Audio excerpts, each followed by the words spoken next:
नमस्कार मित्रों, towards education में आपका पुनः स्वागत है, अभिनंदन है। और आप देख रहे हैं टुवर्ड्स एजुकेशन में बायोलॉजी में जंतु विज्ञान, जो टीजीटी, पीजीटी, बीएससी इंटरमीडिएट सबके लिए उपयोगी है। और आप लोग किसी भी परीक्षा में बैठ रहे हैं टीजीटी, पीजीटी के अलावा, उनके लिए भी ये लाभदायक है। मैं पहले थ्योरी कराता हूँ, उसके बाद एमसीक्यूज कराऊंगा इसके मैं आपको इसमें एज एक्सक्रीशन की बात मैंने की थी कि मैं आपको नेक्स्ट में एक्सक्रीशन कराऊंगा। जो उत्सर्जन होता है संघ प्रोटोजोआ में, वो किस तरह से संघ प्रोटोजोआ मैं आपको करा रहा हूँ। संघ प्रोटोजोआ में एक्सक्रीशन यानी संघ प्रोटोजोआ है, इसमें आपको उत्सर्जन कराता हूँ। उत्सर्जन एक्सक्रीशन।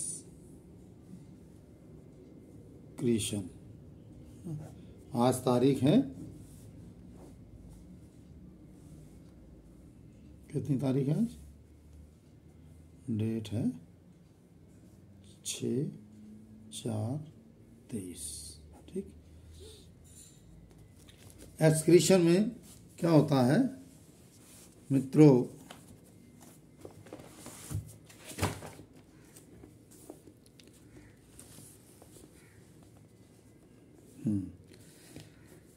देखिए, एक्सक्रीशन में भोजन के अपाच्य अवशेष को शरीर से बाहर निकालना बहिक्षेपण कहलाता है। इसके विपरीत उपापचय के फलस्वरूप बने नाइट्रोजनी और उपजात पदार्थों को बाहर निकालना उत्सर्जन कहलाता है। भोजन के अपाच्य अवशेष, जो मतलब पचते नहीं है, को शरीर से बाहर निकालना बहिक्षेपण कहलाता है। इसके विपरीत उपापचय के फलस्वरूप बने नाइट्रोजनीय उपजात पदार्थों को बाहर निकालना उत्सर्जन कहलाता है। इसकी डेफिनेशन हो गई। अमीबा अमीनोटेलिक होता है। अमीबा अमीनोटेलिक होता है, अर्थात यह मुख्यतः अमोनिया का उत्सर्जन करता है। इसके लिए भी अमीबा में कोई विशेष संगक या प्रबंध नहीं होता है। CO2 की भांति अमोनिया भी घुली अवस्था में जीव कला के पार विसरणों द्वारा अपने आप निरंतर बाहर निकलती रहती है। क्योंकि बाहरी जल की अपेक्षा कोशिका द्रव में इसकी मात्रा सदा अधिक रहती है। इसके अतिरिक्त अमीबा में उपस्थित वाईयूरेट्स अथवा ट्राईयूरेट्स नाम के ठोस रवे क्रिस्टल्स कार्बोनिल डाइयूरिया नामक उत्सर्जी पदार्थ ही होते हैं। यहाँ पर देखिए, बहुत महत्वपूर्ण वर्ड आए हैं कि अमीबा में उपस्थित वाईयूरेट्स और ट्राईयूरेट्स नाम के ठोस रवे यानी ठोस क्रिस्टल के रूप में होते हैं। कार्बोनिल डाइयूरिया उसे कहते हैं, नामक उत्सर्जी पदार्थ के ही होते हैं। संभवतः अमीबा अधिकांश नाइट्रोजनीय उत्सर्जी पदार्थों को इन्हीं रवों में बदलकर विशेष प्रकार की रिक्तकाओं में इनका संग्रह करता रहता है। इनका बहिष्कार होता है या नहीं, और होता है तो कब और कैसे, यह भी अज्ञात है। अब आपके परासरण क्या होता है, ऑस्मो रेगुलेशन। मैं आपको इसमें थ्योरी बता रहा हूँ फुर्ती के साथ, और इसमें समय कम लूँगा, और आप एक बार अगर इसको सुनेंगे, दोबारा सुनेंगे, तो आपको ये याद हो जाएगा। ऑस्मो रेगुलेशन यानी अलवणीय जल की अमीबी में इनका कोशिका द्रव बाहरी जल से सदा उच्च बलीय यानी हाइपरटोनिक रहता है। अतः बाहर से काफ़ी जल ऑस्मोसिस द्वारा निरंतर शरीर में पहुँचता रहता है। इसके अतिरिक्त खाद्य धानियों से भी कुछ जल रिस कर कोशिका द्रव में आता है और पदार्थों के ऑक्सीकरण जारण में कुछ जल उपजात पदार्थ के रूप में बनता है। ये सब जल शरीर में ही संचित होता रहे तो शरीर क्रिया ही फूल कर फट जाएगा। अतः सभी लवण जलीय अमीबी एवं अन्य प्रोटोजोआ में जल की अनावश्यक मात्रा को निकालने के लिए कुंचनशील रिक्तका के रूप में विशेष प्रबंध होता है। ये रिक्तका आवश्यकता से अधिक जल को निरंतर बाहर पंप करके जल संतुलन अर्थात परासरण नियंत्रण करती है और अमीबा के शरीर को जल से भरकर फट जाने से रोकती है। नियमित समयांतरों पर ये बाहर की ओर फटकर ओझल होती है तथा पुनः प्रकट होती है। फटकर ओझल हो जाने की प्रावस्था को सिस्टोल, जो फट जाती उसको कहते हैं सिस्टोल तथा पुनः प्रकट होकर बड़ी हो जाने की अवस्था को डायस्टॉल कहते हैं। ये भी बहुत महत्वपूर्ण शब्द हैं, सिस्टोल और डायस्टॉल। डायस्टॉल में पहले कई छोटी छोटी रिक्तकाएं यानी जल की नन्ही बूंदों के रूप में प्रमुख रिक्तका के निकट प्रकट होती हैं और एक एक करके इसमें जुड़ती रहती हैं। इन्हें सहायक रिक्तका कहते हैं, एसेसरी वैक्यूल्स कहते हैं। इस प्रकार प्रमुख रिक्तका बड़ी हो जाती है। एक निश्चित सीमा तक वृद्धि के बाद ये शरीर के पश्च भाग में सतह के पास पहुंचकर बाहर की ओर फट जाती है। यही इसकी सिस्टोल प्रावस्था होती है। इलेक्ट्रॉन सूक्ष्मदर्शी में कुंचल सी रिक्तका के चारों ओर माइटोकॉन्ड्रिया का घना जमाव देखा गया है। अतः स्पष्ट है कि रिक्तका द्वारा जल संतुलन की क्रिया में एटीपी की काफी ऊर्जा का व्यय हो जाता है। पहले कुंचल से रिक्तका को उत्सर्जन का अंगक ऑर्गेनेल मानते हैं। अब यह निश्चित हो गया है कि इसका मुख्य कार्य जल संतुलन होता है। कोशिका द्रव में इसकी इतनी अधिक जल निरंतर आता रहता है कि जल में कुछ घुले उत्सर्जी पदार्थों यानी का होना स्वाभाविक है। यदि किसी आलवण जलीय अमीबा को समुद्र के खारे जल में या समलवीय यानी आइसोटोनिक नमक के घोल में रखा जाए तो इसके शरीर में बाहरी जल का आना बंद हो जाएगा। अतः अब परासरण नियंत्रण की आवश्यकता नहीं रहेगी और कुंचल सी रिक्तका का बनना बंद हो जाएगा। इसके विपरीत आसुत यानी डिस्टिल्ड वाटर में रखने पर शरीर में अधिक जल आने लगेगा और कुंचल सी रिक्तका के संकुचन की दर बढ़ जाएगी। किसी समुद्री अमीबा या अन्य समुद्री प्रोटोजोन को लवणीय जल में रखें तो संभवतः इसमें कुंचल सी रिक्तका बन जाती है और परासरण नियंत्रण होने लगता है।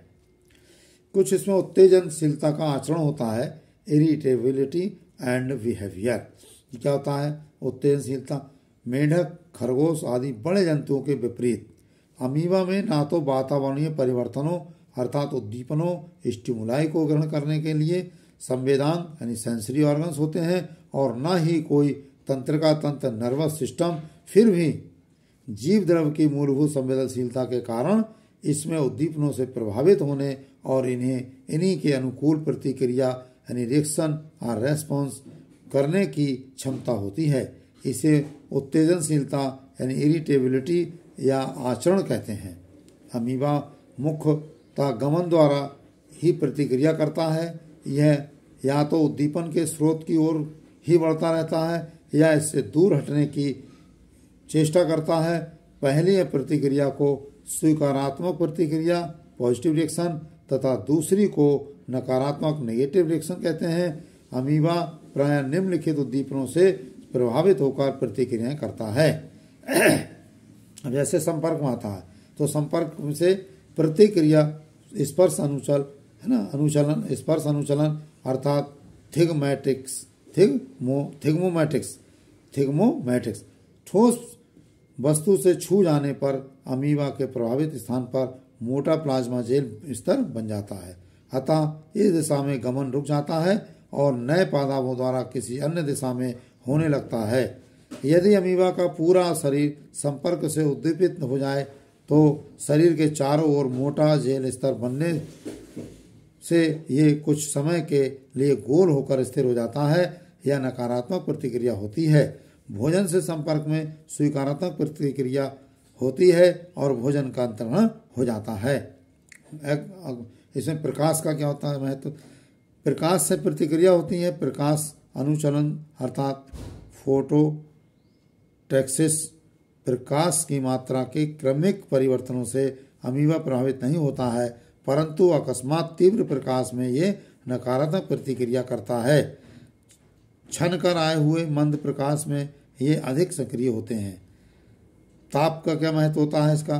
ताप से प्रतिक्रिया क्या होती है? ताप अनुचलन अर्थात थर्मोटैक्सिस साधारणतः ताप के घटने पर अमीबा में गमन एवं भोजन अंतरण की दर कम और बढ़ने पर अधिक से हो जाती है। 30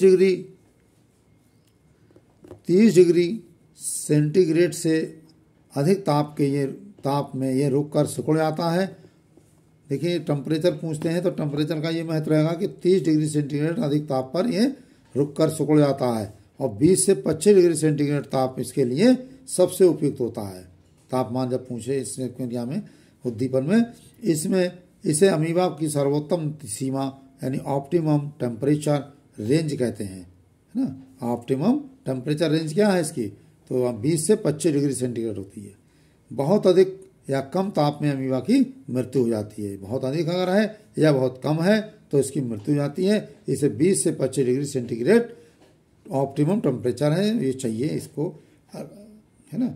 फिर इसका है रासायनिक उद्दीपन। रासायनिक उद्दीपन क्या, जैसे ये देखिए ये दिखाया है कि ताप से प्रभावित अमीबा की प्रतिक्रिया क्या होती है। ये अमीबा 10 डिग्री कोल्ड में है, नहीं रुकेगा। 24 डिग्री सेंटीग्रेड ऑप्टिमम आ गया, रुकेगा। 35 डिग्री सेंटीग्रेड हॉट हो गया, नहीं रुकेगा, है ना। टाइम। अब रासायनिक उद्दीपन क्या होता है, केमिकल स्टिमुलस से प्रतिक्रिया कैसे होती है। रसायन अनुचलन अर्थात कीमोटैक्सिस जल में कोई असाधारण पदार्थ घोलें तो अमीबा नकारात्मक प्रतिक्रिया करता है।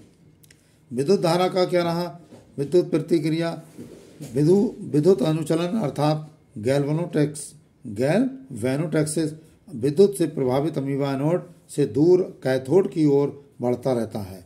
जैसे ये इन्होंने एक कैथोड रखे हैं, एक एनोड है प्लस माइनस और इसमें ये रॉड डाल दी है, यहाँ पर अमीबा दिखाया है। तो ये विद्युत से प्रभावित अमीबा की प्रतिक्रिया है कि प्रतिक्रिया में क्या इसकी मृत्यु हो जाती है। उसके अतः प्रजनन तथा जीवन चक्र क्या होता है।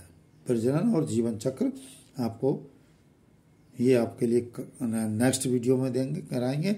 इसी के साथ आपको यहीं पर वीडियो को रोकते हैं और आपसे यही वादा करते हैं कि सिलेबस कराएंगे और आप लोग भी हमें मोटिवेशन के लिए आप लोग लाइक शेयर सब्सक्राइब करते रहिए। इसी के साथ नमस्कार, थैंक यू।